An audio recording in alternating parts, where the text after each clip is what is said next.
Welcome to Modern Leadership Live, where we create collaborative conversations to connect your company culture and our world community. Today, I'm joined by Amy Haworth, organizational transformation expert and HR chief of staff at Citrix and founder of Nobody Makes It Alone. And I couldn't think of anyone better to talk about modern leaders harness energy, especially when things seem to be all over the place. Technology's not working, right? Like you have a bad hair day, your phone doesn't work right, something doesn't copy paste. So thank you, Amy, for joining us today, and we'd love to hear your thoughts about modern leadership. Yeah, Nina, thanks so much for having me. It really is an honor to be here and to be able to share learning. I think one of the things that modern leaders are always doing is learning. And this year has taught us the value of learning and approaching everything with that beginner's mindset. You know, I think some of the ways that traditional leadership used to be taught or even thought of is that leaders have all the answers. And we have learned actually the leaders that rise to the top these days are the ones who don't have all the answers, but who are able to pivot and really unlock the genius that exists in our teams to solve new, big, hairy problems. I love that. So modern leaders have learning. We still remember we're always learning and that we are curious, and you talked about pivoting, and that means like recovering, asking for help. Like we're in this constant state of, recovering is a big one. That's like showing up for me this morning. Like, okay, that was then, we can create from this, right? And really being able to move with what's happening and adjust. Absolutely. And figuring out, and this is the part where we really start to get interested in energy. Modern leaders can harness their energy. They know what they need to be resilient in a day. When we start to shift our mindset to not be surprised by challenges, and we begin to expect them, we can also build in that resilience into how we do our days. You know, for me personally, a little side note story, I get up early because I know that 2 hours of quiet that I get to catch up on email, to really think about what's ahead, to prioritize in my own mind, at the end of today, what does great have to look like? I have to start the day that way. I have to exercise in the morning, or everything's off. And it's off because I don't have the energy to be able to pivot. And I think for me personally, when I started to expect that those pivots are part of the job, and it was on me as an individual to figure out what I needed to do to program my programming so that I could handle them, everything started to shift and to change. And I felt much more in the driver's seat. And now as a leader, I really try to talk about this whenever I can. I think it's one of the missing pieces of most manager curriculums, but it doesn't only apply to managers. We're all leaders, and we're all leaders of our own lives. I saw a great article from the chief well-being officer at Deloitte, and she mentioned, she's like, be the chief well-being officer of your own life. And really, it's up to us. Wow, there's so much in there, Amy. That's so good. So modern leaders are energy rich. They create time and space for transformation, for self-care. You say that you do it in the morning, and you think about how the end of your day, what you want your end of day to be. And then it sounds like you check in at the end of the day and see how that's going. And then you said that you actually take that message and you apply it to the people that you work with, and making sure that you're instilling that as a value for them.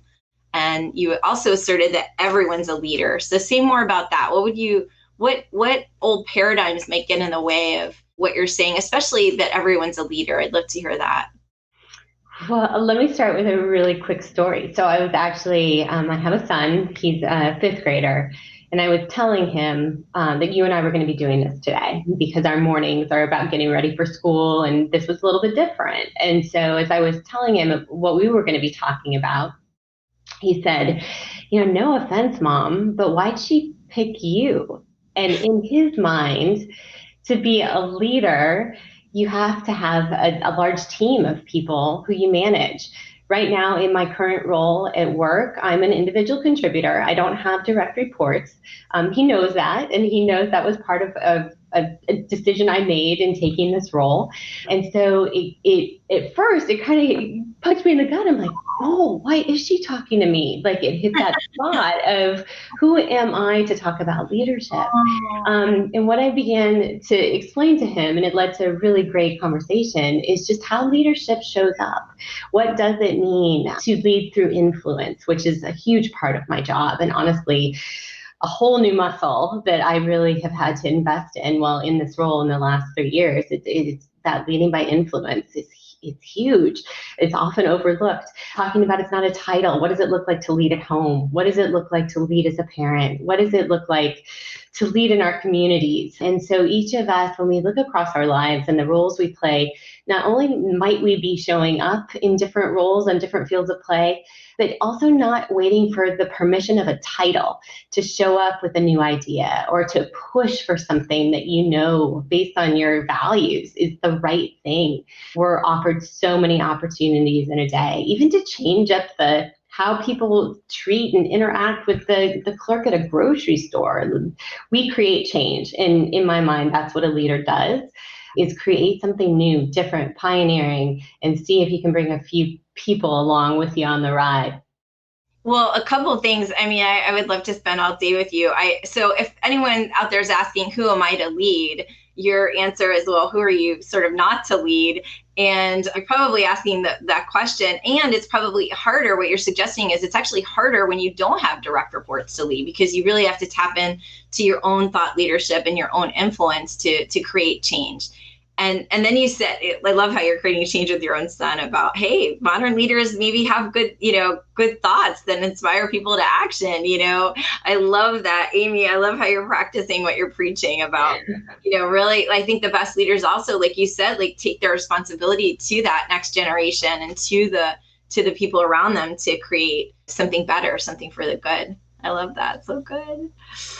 Oh man, we could spend like a whole day on that. So tell me a little bit about what's a bold prediction you have for modern leadership in the future? What do you see as wanting more now than ever, and you think it's going to be like a vital skill?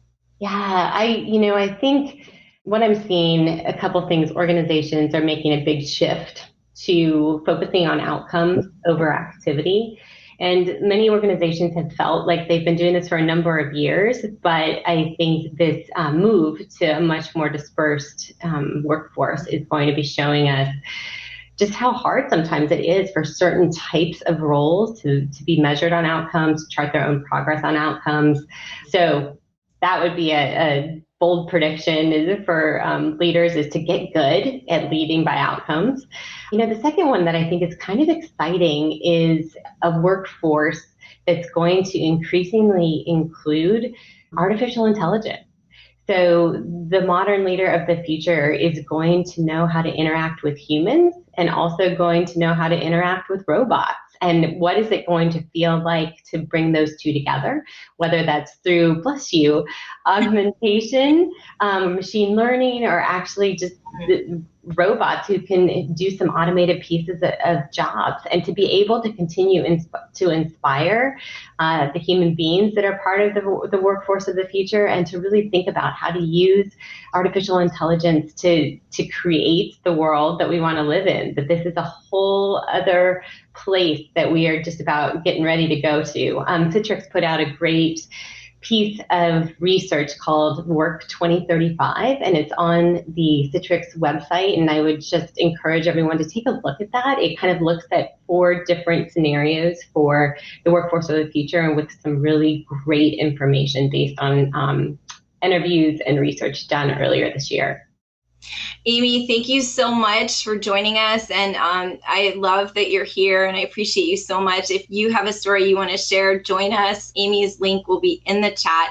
And thank you so much. Have a great week.